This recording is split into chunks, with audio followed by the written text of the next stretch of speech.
So be careful of narratives, but I'm not saying don't have narratives anymore.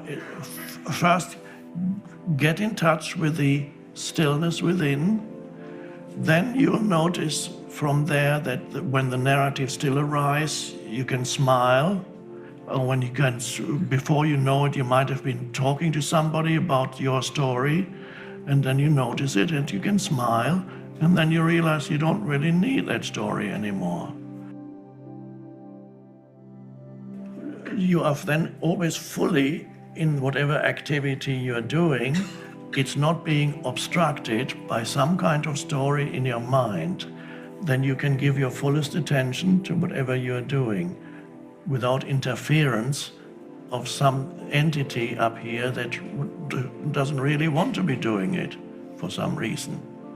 And so many people have continuously some stuff going on there that is in conflict with whatever is happening or with whatever they are doing in the present, not perhaps permanent conflict, but a lot of conflict with whatever they are doing. That prevents a high quality of activity, because one can look at activity in terms of quality. Quality in doing something is intrinsically connected with the degree of presence or consciousness that flows into the doing.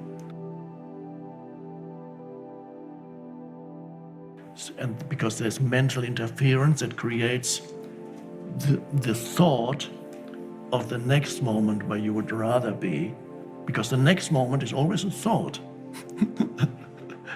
The next moment has no actual existence except as a thought.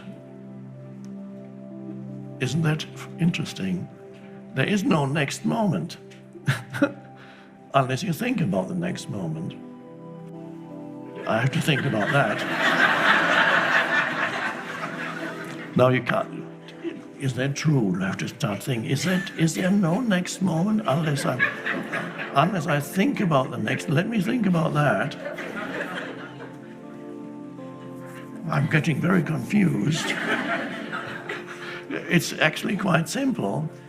It's so obvious. It's like saying, here's an apple. Yeah, it is an apple. That's what we call it, an apple. There it is. There is no next moment. There's only ever this moment, obviously, away from your thoughts. So if you continuously live as if the next moment were more important than this one, you cannot give your fullest attention to this one. That diminishes the quality of your doing.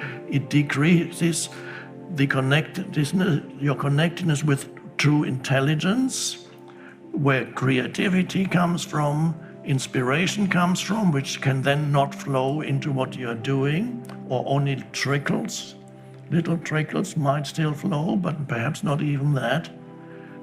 Because you're looking to the next thing. You're not fully with this thing, and the next thing is mental stuff. It's a thought.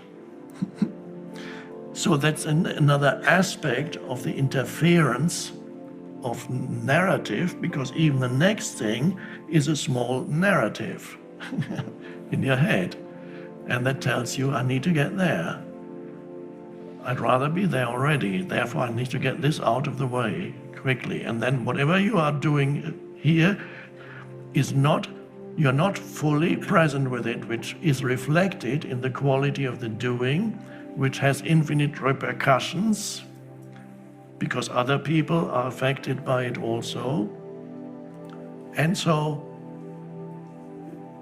your life then continuously is experienced as unsatisfying, because you never arrive at the next thing. Because when the next thing comes, it's the next thing. You're trapped in a mind pattern that says you live for the next thing.